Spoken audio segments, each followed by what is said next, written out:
근데 뇌과학자들도 하는 말씀이 아이가 생각을 하고 성장할 때 나타나는 가장 첫 번째 반응이 짜증이라고 하세요. 와, 네, 그렇기 때문에 아이가 짜증을 전혀 안 내고 엄마 나 너무 재밌어, 너무 편안해, 이거 다 맞아 했을 때는 한번 의심을 해보셔야 되죠. 영어 환경이 잘 조성되었다는 시그널은 바로 이것. 이런 게 있으면 당장 아웃풋이 안 보여도 그린라이트예요. 네. 좀 옛날 표현이지만 그런 측면에서 네. 말씀 부탁드려도 네, 될까요? 일단 집안에서 그럼 저희 아이가 그림만 보는 것 같은데 이럴 때는 어떻게 구분을 할 수 있나요? 맞아요. 엄마들이 촉이 있잖아요. 아닌 것 같은데 하는 그런 촉이 있으실 때는 근거가 또 있거든요. 네. 엄마들이 아이들을 제일 잘 알잖아요. 그럴 때는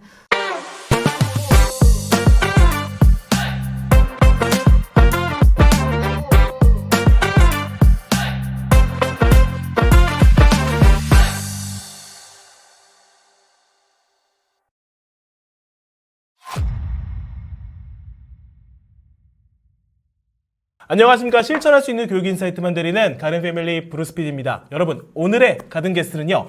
영어 전용 스위치부터 켜라의 저자이신 유로맘 최서윤 작가님을 모셨습니다. 안녕하십니까. 안녕하세요. 유로맘 최서윤입니다. 잠깐 우리 시청자분들께 소개 한마디 부탁드려도 될까요? 저는 유로스쿨을 운영하고 있는 유로맘 최서윤이라고 합니다. 반갑습니다. 시간 내주셔서 감사합니다. 네, 감사합니다. 작가님, 학군지에 사시면서 두 아이 선행을 안 시키신다고 말씀해 주셨는데요. 그 이유가 뭔지 말씀 부탁드려도 될까요? 사실은 선행을 일부러 안 시키는 건 아닙니다. 선행을 시킬 시간이 없어요. 지금 다른 걸 하느라 너무 바빠서 선행을 할 시간이 없는 게 솔직한 답변입니다. 지금 12살, 7살 두 명을 키우고 있고요. 선행을 안 한다고 말씀을 드리는 이유가 세 가지 지금 이 시기가 아니면은 절대로 나중에 해줄 수 없는, 나중에 문제가 생기는 그 세 가지에 아주 심혈을 기울이고 있기 때문입니다. 그 세 가지가 뭐죠? 첫 번째로는 운동하는 근육. 정말 말 그대로. 진짜 근육. 두 번째는 습관의 근육. 그다음에 세 번째는 생각하는 근육입니다. 첫 번째로는 운동하는 근육인데요. 아이들 체력적으로 지금 이 시기에 빌드업하는 게 굉장히 중요한 건 아시죠? 저희 집 같은 경우에는 그냥 취미로만 운동을 하진 않습니다. 어떻게 해요? 한 번 뭔가 자기가 정해서 시작을 했다면 마스터가 되기까지 그 1년의 과정을 중간에 힘든 일이 있거나 그만두고 싶은 일이 있어도 참아가면서 끝까지 가는 과정을 쭉 거칩니다. 수영 같은 경우에도요. 처음에 초등학교 2학년 때 시작했는데 네. 지금까지 진행을 해서 지금은 선수반에 들어가 있습니다. 선수반이요. 근데 네. 이렇게까지 하시는 이유가 있으실까요? 운동은 취미지 해서 태권도도 다녀보고 뭐 수영도 다녀보고 그렇게는 충분히 할 수 있어요. 네네. 하지만 한 군데를 정했으면은 본인이 책임감 있게 하기 싫은 날에도 해보는 연습을 해야 되고요. 그리고 수영을 1시간 넘게 하고 오면요 얼굴이 퀭해져 있어요. 다크서클이 네. 생겼어요. 근데 그럼에도 불구하고 본인이 몸에 고통을 느끼는 그런 일이 있더라도 그걸 참아내고 끝까지 해보는 연습을 하는 거를 운동을 통해서 시키는 그런 목적이 있습니다. 두 번째 근육은 습관의 근육입니다. 거창하게 생각하실 필요 없이 하루의 일과를 본인이 짜보고 본인이 계획한 대로 실행해보는 습관을 말씀을 드리는 겁니다. 저희 아이가 초등학교 1학년 때 이제 학교에 가잖아요. 많은 분들이 준비물을 직접 싸주시고 가방을 싸주시고 네. 하는데 저도 극 초반에는 사실 그랬어요. 근데 이제 조금씩 이런 연습을 했으면 좋겠다 하는 생각에 오늘은 유아가 싸봐 그렇게 하고 저도 이제 둘째를 돌보느라고 가방을 체크를 못하고 학교에 보낸 거예요. 그랬더니 선생님이 전화가 오셨어요. 어머니 유아가 오늘 교과서를 안 가져왔어요. 근데 한 번 본인이 교과서를 안 갖고 가서 너무 불편했을 거 아니에요. 네. 교과서가 메인이고 총알인데 찝찝하죠. 그 다음부터는 한 번도 빠진 적이 없어요. 본인이 그거를 피부로 느껴보고 아 내가 딴 거는 못 챙겨도 교과서는 필수구나 하는 거를 어린 시기에 딱 경험을 하고 나니까 본인이 알아서. 그거를 미리 챙기더라고요. 네, 세 번째는 생각하는 근육입니다. 요즘 아이들이 뭘 가장 힘들어하고 잘 못하나요? 만약에 이렇게 물어보시면 저는 아이들이 잘 모르는 거를 참아내고 본인이 스스로 교재든 뭐 총동원해서 본인이 유추하고 본인이 결론을 내는 작업을 가장 못한다. 근데 부모님들 입장에서도 아이가 이걸 하면서 너무 짜증을 내거나 하면은 공부 자체를 멀리하게 되고 싫어하는 게 아닌가 하는 그런 우려 때문에 그 부분을 줄여주시려고 하잖아요. 당장. 근데 뇌과학자들도 하는 말씀이 아이가 생각을 하고 성장할 때 나타나는 가장 첫 번째 반응이 짜증이라고 하세요. 와. 네. 그러면 짜증 났을 때 여기서 반응 잘해야겠네요. 네. 짜증 났을 때, 그래, 알았어. 그러면 너 딴 거 해. 아니면 엄마가 풀어주시거나 하는 일이 있으면 아이는 주도적인 공부나 생각하는 그런 근육이 절대로 잘할 수가 없는 거죠. 작가님은 아이가 짜증 냈을 때 네. 어떤 말부터 하시나요? 짜증 냈을 때 좋은 생각거리를 만났기 때문에 이런 짜증이라는 반응이 나타난다. 요거를 잘 참으면 한 단계 쑥 성장할 수 있고 멋진 근육이 붙는다. 이런 식으로 이제 얘기를 해주죠. 칙센트 미아이라는 학자분이 얘기하신 몰입이라는 이론이 있는데요. 아이들이 언제 가장 잘 학습을 하고 성장을 하느냐 했을 때는 현재 이해할 수 있는 수준, 현재 수준보다 조금 더 높은 수준. 가장 학습이 잘 일어나고 성장을 한다. 이렇게 이제 말씀드릴 수가 있거든요. 그렇기 때문에 아이가 짜증을 전혀 안 내고 엄마 나 너무 재밌어. 너무 편안해. 이거 다 맞아 했을 때는 한번 의심을 해보셔야 되죠. 그 한 단계 위의 단계가 아닐 수가 있는 거죠. 야, 그래서 영어랑도 연결시켜서 말씀을 드리면요. 네. 아이들이 영어를 못하는 결정적인 이유가 문해력이에요. 모국어 문해력이에요. 근데 문해력의 키포인트가 뭐냐면요. 책을 읽으실 때 단어나 표현들 모두 다 알고 읽으세요? 그냥 흐름대로 있는 것 같아요. 네네, 그렇죠. 아무리 전문가고 하셔도 이 세상에 모르는 단어나 표현은 당연히 있기 마련이에요. 근데 문맥이나 흐름에 따라서 유추해내는 능력이 독해력이거든요. 그 부분을 아이도 못 참지만 부모님들도 못 참으세요. 빨리 알려요. 아이가 빨리 성과를 냈으면 좋겠다. 그리고 부모님들도 모든 단어를 다 알아야지, 직독직해를 해야지 완벽하게 아이가 소화한 것이 아닌가. 그래서 부모님들도 모호함을 좀 못 참으시는 그런 성향 때문에 아이들이 스스로 해내고 언어 습득으로 연결을 하고 독해력으로 근육을 쌓으려는 작업을 하려고 해도 그 불안함 때문에 그걸 막으시는 경우도 많아요. 그 다음에 영어 같은 경우에 있어서도 이제 흔히 말씀하시는 파닉스, 읽기 독립 준비 같은 경우에는 늦게 시작한 편이에요. 7세 때 다른 아이들이 유창하게 막 낭독을 하면서 책을 읽을 때 저희 아이는 떠듬떠듬 읽지도 못했어요. 유로맘이 영어를 교육을 하는 사람인데 좀 늦었네 이렇게 생각하실 수 있지만 그 근육을 만드는 작업. 특히 아이가 한번 거부가 온 상태에서 땅을 완전히 갈아엎고 아이 중심의 친절한 영어를 차곡차곡 쌓은 그 부분이 잘 이루어졌기 때문에 지금 단계에서는 네네. 사피엔스를 영어로 읽을 수 있는 영어 환경이 잘 조성되었다는 시그널은 바로 이것. 이런 게 있으면 당장 아웃풋이 안 보여도 그린라이트예요. 네. 좀 옛날 표현이지만 그런 측면에서 네. 말씀 부탁드려도 네. 될까요? 영어를 공부하는 장면 하면 어떤 장면이 떠오르세요? 네, 일단 뭐 단어를 외우거나 네. 영상을 보거나 네, 제가 말씀드리고 싶은 장면은 조금 다릅니다. 이 장면을 좀 머릿속에 넣어 놓으시고 영어 환경을 만드셨으면 좋겠는데요. 일단 아이들이 책상에 앉아 있지 않습니다. 그리고 부모님이 옆에서 이렇게 책은하면서 한숨을 푹푹 쉬는 그런 환경이 아닙니다. 네, 일단 집안에서 소리가 좀 많이 흘러나와요. 영어 소리가. 노래가 됐든 음원이 됐든 소리가 좀 풍성하게 흘러나오는 장면이고요. 그 다음에 따뜻한 러그 같은 거 상상하시면 좋은데요. 아이가 거실이든 아니면 자기가 좋아하는 공간이든 뒹굴뒹굴하면서 책을 봅니다. 그 다음에 세 번째로는요. 영상을 아이들이 볼 수가 있는데요. 작은 휴대폰 화면이 아니고 최소한 컴퓨터 화면 이상의 큰 화면, 이건 아이들의 시력과도 관계가 있기 때문에요. 되도록이면 TV 이상의 화면으로 보여주시는 게 가장 좋은데 그 상황에서 엄마가 영상을 잠깐 멈추고 구간 반복을 시킨다거나 아니면은 여기에서 faithful이라는 단어가 나왔는데 그게 무슨 뜻이야? 너 이거 알고 보는 거야? 하면서 질문을 하지 않습니다. 그 대신에 부모님이 꼭 옆에 앉아 있으실 필요는 없으세요. 여력 있으시다면 이렇게 같이 나란히 앉으셔서 이렇게요? 네. 영화관에서 영화를 보듯이 웃긴 장면에서 같이 웃어주고 슬픈 장면에서는 같이 우는 그런 장면을 상상을 하셨으면 좋겠습니다. 이런 환경이 조성됐다면 아이들이 보내는 시그널이 있어요. 제가 3가지로 말씀을 드릴게요. 첫 번째로는요, 어떻게든 표현을 하려고 해요, 아이들이. 이 영어 소리가 아이한테 유의미한 소리가 돼서 그냥 아무 의미 없이 잡음으로 튕겨져 나가는 게 아니고요. 아이한테 의미 있는 소리로 받아들여져서 언어 습득으로 이어지는 소리거든요.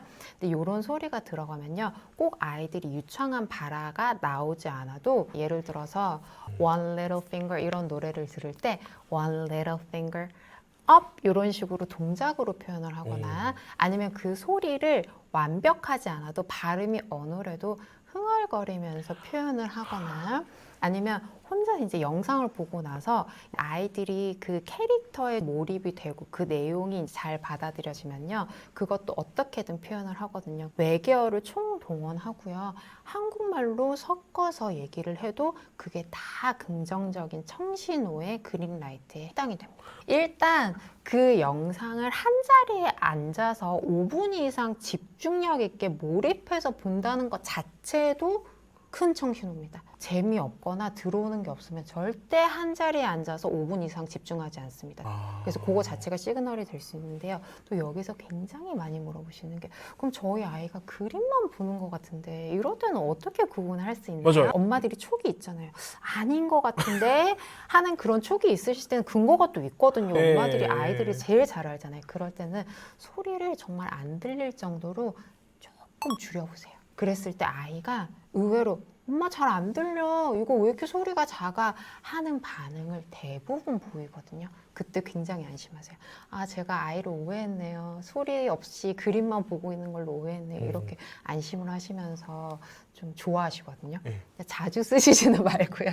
네, 그리고 두 번째로는요. 아까 말씀드렸다시피 어떻게든 엄마한테 다시 얘기를 해요. 그 내용을 한글로 표현을 하든 외계어로 표현을 하든 어떻게든 엄마한테 다시 얘기를 해요. 아니면 본인이 혼자 놀 때 그 주제나 내용이 나오든지. 실제로 저는 둘째를 키웠을 때 저도 의심이 되더라고요. 아이가 너무 즐겁게 보는데 이걸 얼만큼 흡수하고 있나 이런 의구심이 저도 들었어요. 그래서 너무 잘 이해를 하거든요.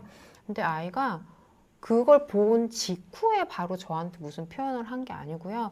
자기 직전에 갑자기 I'm sleepy 이러는 거예요. 근데 저는 첫째 때 일상 대화를 영어로 시도를 하다가 큰 거부를 맞아본 적이 있기 때문에 절대로 그 이후에 일상 대화를 먼저 걸고 있지 않거든요. 그래서 아이한테 제가 물어봤어요. 너 이거 이 표현 어떻게 알아? 저도 모르게 반사적으로 물었던 거예요. 그랬더니 다니엘이 졸릴 때 침대에서 맨날 하는 소리잖아. 이러는 거예요. 아이가 1대1 매칭까지는 아니더라도 그 상황 속에서 그 표현이 어떻게 쓰인다는 거를 흡수를 하고 그게 장기 기억으로 들어갔기 때문에 같은 상황에서 다시 뱉을 수가 있었던 거죠. 이게 사실 발화의 정의거든요. 네. 영상 같은 경우에는 굉장히 유용한 도구라는 건 맞아요. 하지만 많이들 아시다시피 부작용이 있기 때문에 철저히 그 가이드라인에 따라서 시간 안에서 지키셔야 되는데 이거를 제가 첫 번째 울타리라고 말씀을 드려요. 아이한테 기준이나 컨텐츠 종류에 상관없이 그냥 던져주는 게 아니라 미국 소아과 학회 가이드라인이 굉장히 좋거든요. 미디어 시청 가이드라인이.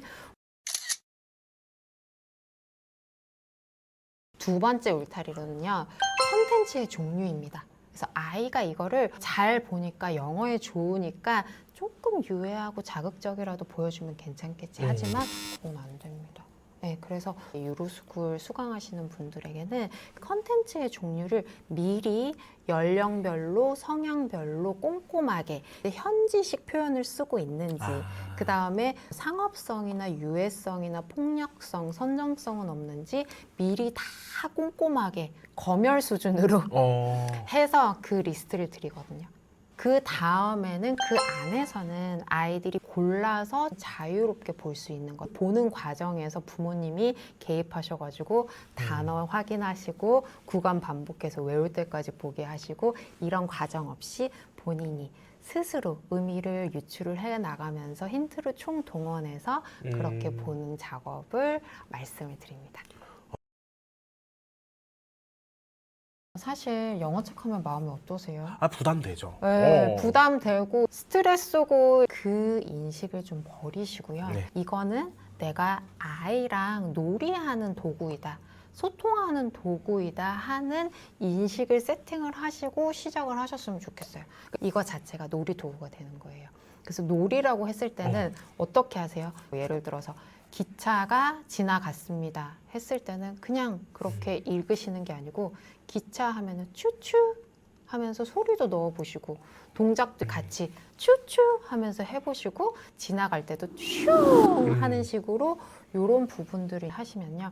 아이들은 그 상황에서 책을 흡수하는 방법과 그게 맞아 떨어지기 때문에 책을 친구로 느끼고 언어 습득 측면에서도 가장 잘 흡수할 수 있는 그런 매개가 돼요. 이 시기에 있는 아이들이요, 어른들처럼 절대로 책을 소화할 수가 없어요.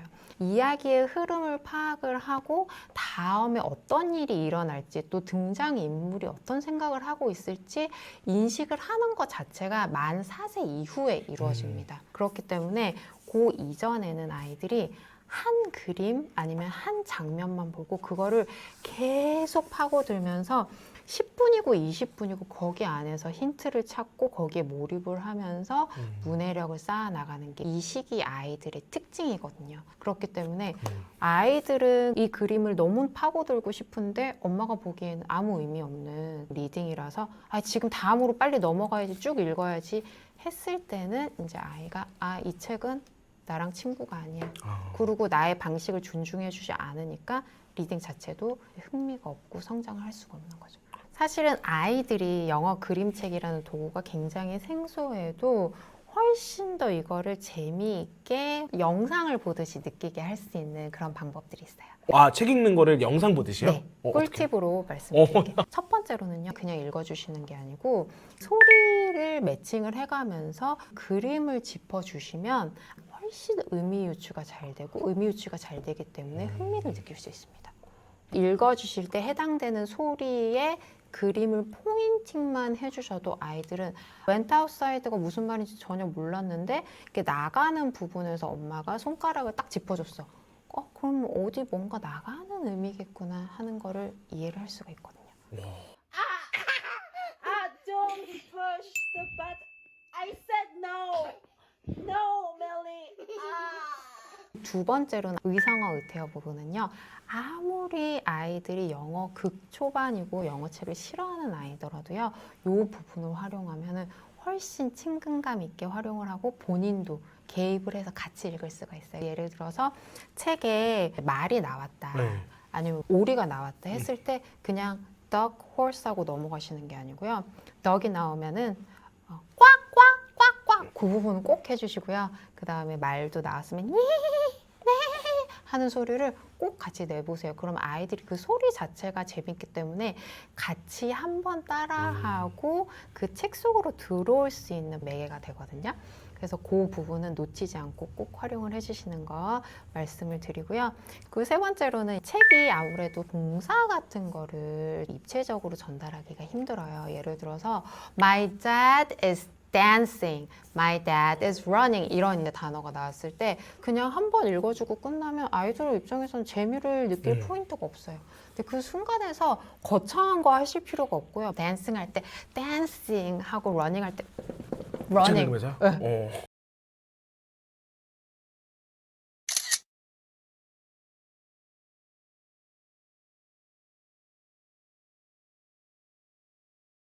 공부하라는 잔소리 안에도 공부하게 만드는 마법의 말이 있다고 말씀해 주셨어요. 네, 아이를 응원하는 말, 아이를 지지하는 말을 영어로 한마디씩 표현을 하는. 왜냐면 즉문즉답을 요하는 게 아니고요. 한 문장을 외우시면 이거를 계속 반복해서 한 달이고 1년이고 쓰실 수 있어요.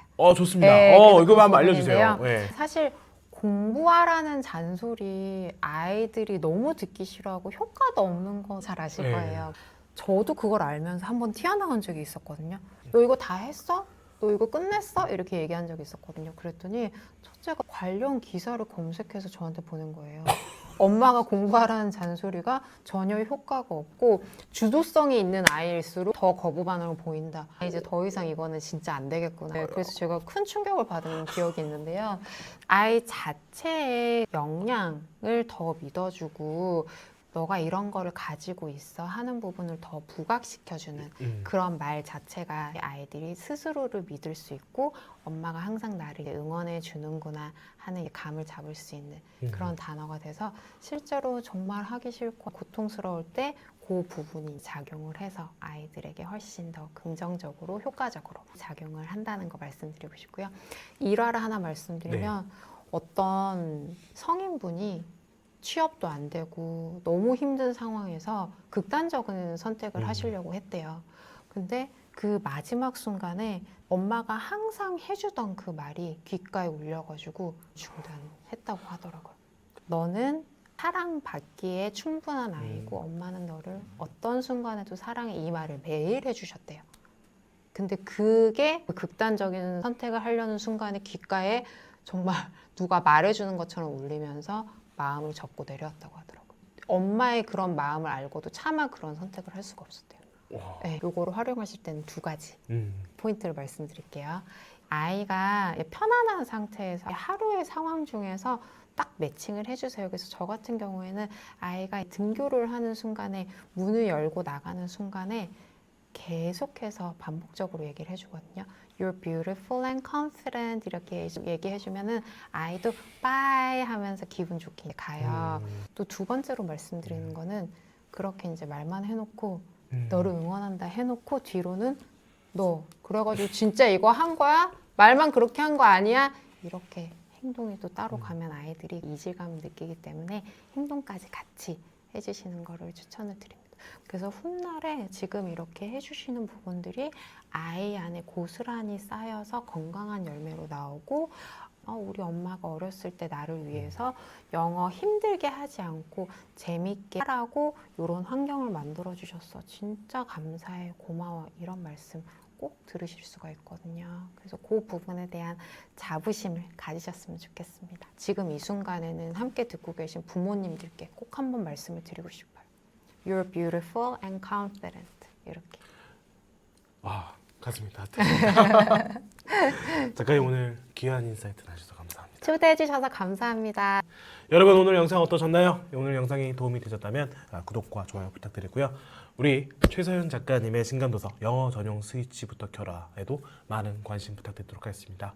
오늘 이 말로 마무리하겠습니다. You are beautiful, Beautiful and confident. 감사합니다. 감사합니다.